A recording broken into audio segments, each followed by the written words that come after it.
Hi, Paige, and hello, Mrs. Penniger's ninth grade class. Your teacher donated $10 to Third Coast Comedy Club, so I'm doing a reading for everybody, and it is going to be A Telltale Heart by Edgar Allan Poe, published 1843. So, here we go. Enjoy, and thank you, Paige. True! Nervous. Very, very dreadfully nervous I had been and am. But why will you say that I am mad? The disease had sharpened my senses, not destroyed, not dulled them. Above all was the sense of hearing acute. I heard all things in the heaven and in the earth, and I heard many things in hell. How then am I mad? Hearken! And observe how healthily, how calmly I could tell you the whole story. It is impossible to say how first the idea entered my brain, but once conceived, it haunted me day and night. Object there was none. Passion there was none. I loved the old man. He had never wronged me. He had never given me insult. For his gold I had no desire. I think it was his eye. Yes! It was this! He had the eye of a vulture, a pale blue eye with a film over it. Whenever it fell upon me, my blood ran cold, and so by degrees, very gradually, I made up my mind to take the life of the old man, and thus rid myself of the eye forever. Now this is the point. You fancy me mad. Madmen know nothing. But you should have seen me. You should have seen how wisely I proceeded. With what caution, with what foresight, with what dissimulation I went to work.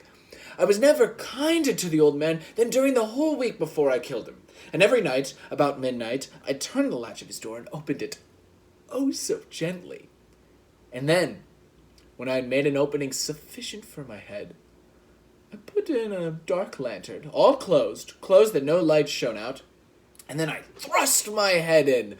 Oh, you would have laughed to see how cunningly I thrust it in. I moved it slowly, very, very slowly, so that I might not disturb the old man's sleep.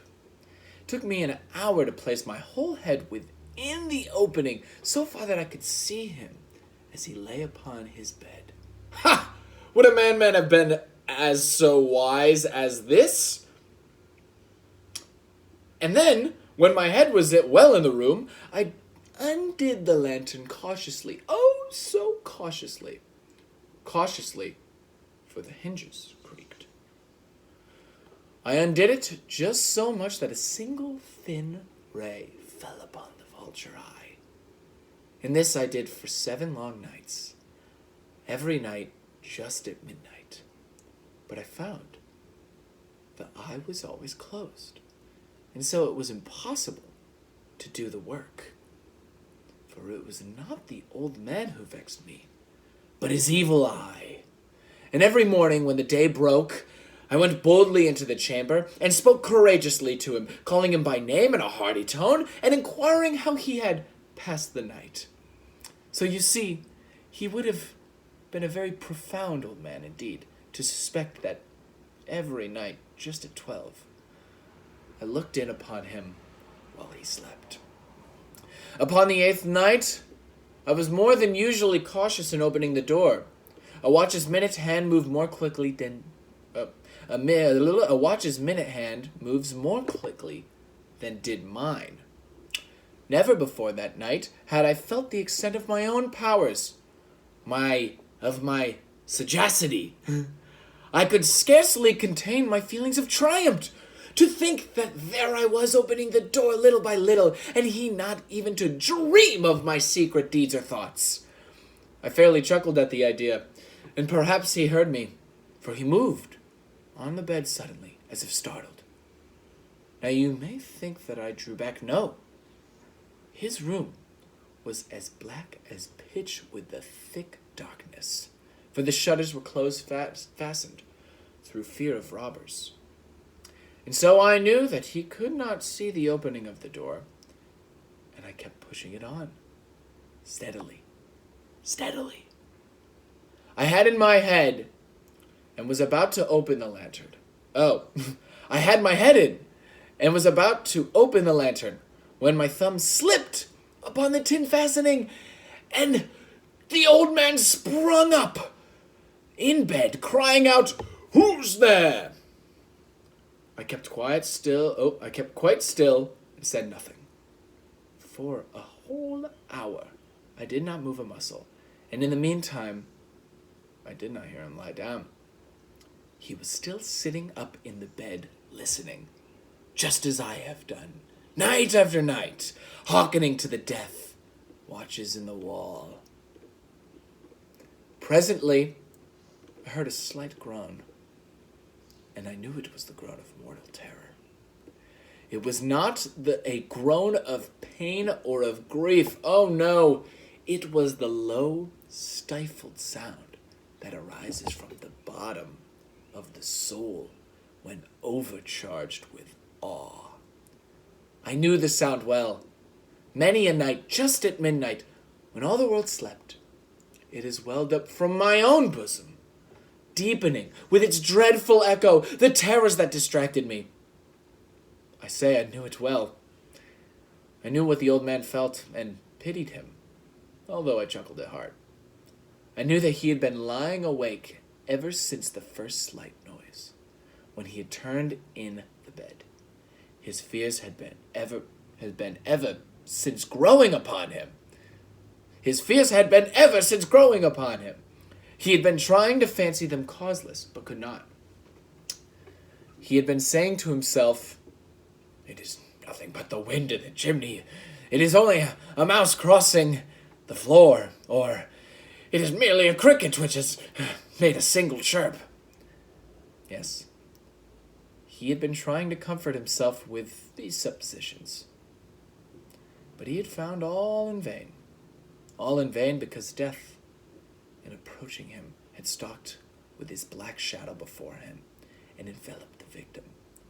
And it was the mournful influence of the unperceived shadow that caused him to feel, although he neither saw nor heard, to feel the presence of my head within the room.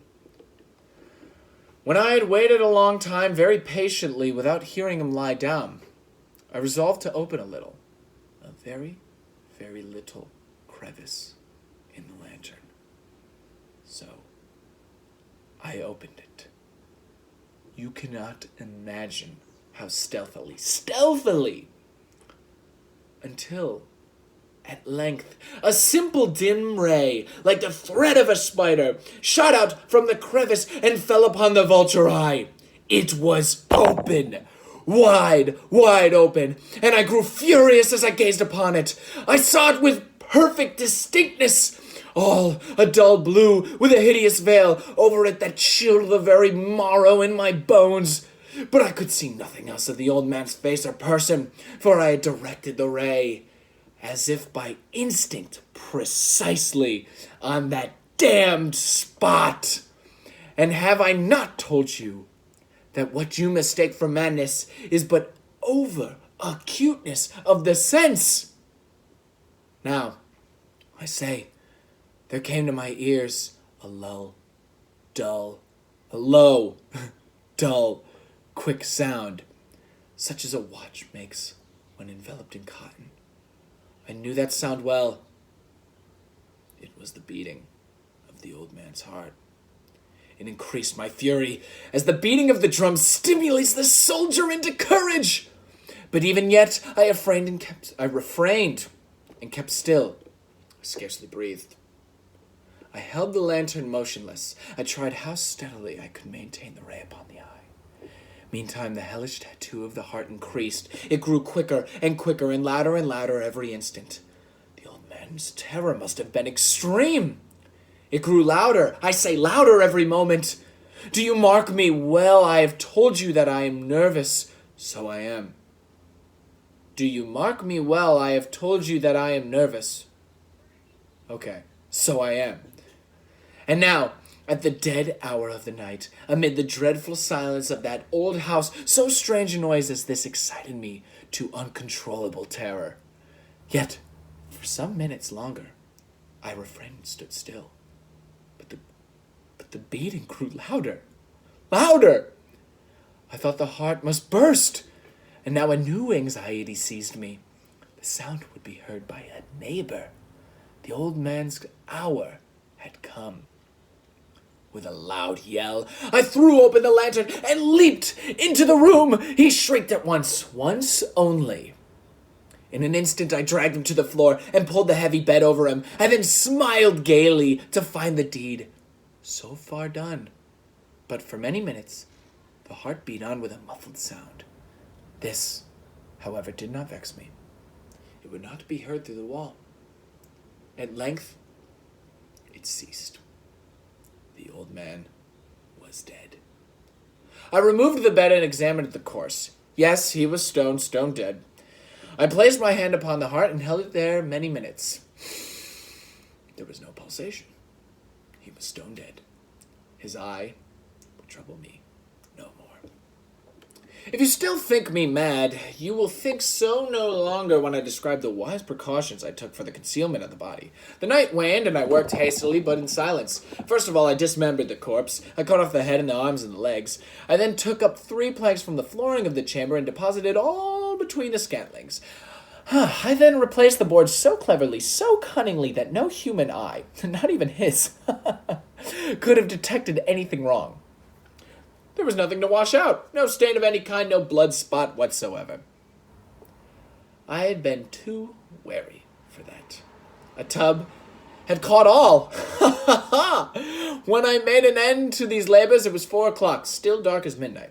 As the bell sounded the hour, there came a knocking at the street door. I went down to open it with a light heart, for what had I now to fear? There entered 3 men who introduced themselves with perfect suavity as officers of the police.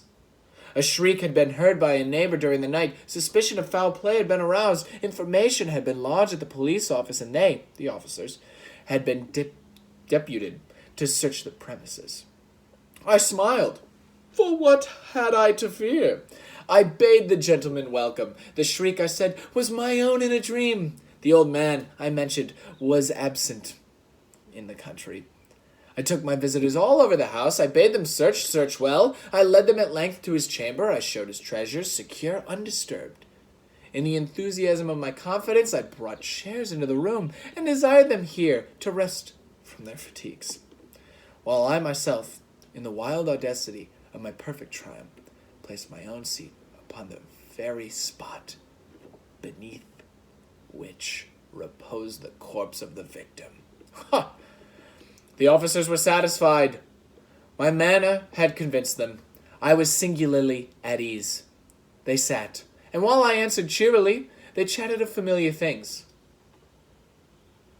But ere long, I felt myself getting pale and wished them gone. My head ached, and I fancied a ringing in my ears, but still they sat and they still chatted. The ringing became more distinct. It continued and became more distinct. I talked more freely to get rid of the feeling, but it continued and gained definiteness, until, at length, I found the noise was not within my ears. No doubt, I now grew very pale, but I talked more fluently, and with a heightened voice. Yet the sound increased, and what could I do? It was a low, dull, quick sound. Much such a sound as a watch makes when enveloped in cotton. I gasped for breath, and yet the officers heard it not. I talked more quickly, more vehemently, but the noise steadily increased. I arose and argued about trifles in a high key with violent gesticulations, but the noise steadily increased. Why would they not be gone? I paced the floor to and fro with heavy strides, as if excited to fury by the observations of the men. But the noise steadily increased. Oh, God, what could I do? I foamed, I raved, I swore. I swung the chair upon which I had been sitting, and grated it upon the boards, but the noise arose over all and continually increased. It grew louder, and still the men chatted pleasantly and smiled. Was it possible they heard not? Almighty God! God, no! No! They heard! They suspected! They knew! They were making a mockery of my horror. This, I thought, and this I think. But anything was better than this agony. Anything was more tolerable than this derision. Derision? I could bear those hypocritical smiles no longer. I felt that I must scream or die. And now, again, hark! Louder, louder, louder! Villains! I shrieked. Dissemble no more! I admit the deed! Tear up the planks! Here! Here! It is the beating of his hideous heart! The end. Edgar Allan Poe, The Telltale Heart, everybody. Thanks, Paige, for donating to Third Coast. I hope to see you soon. Everybody else, I hope you were inspired by Edgar. It's a really intense story. And that's it. Goodbye.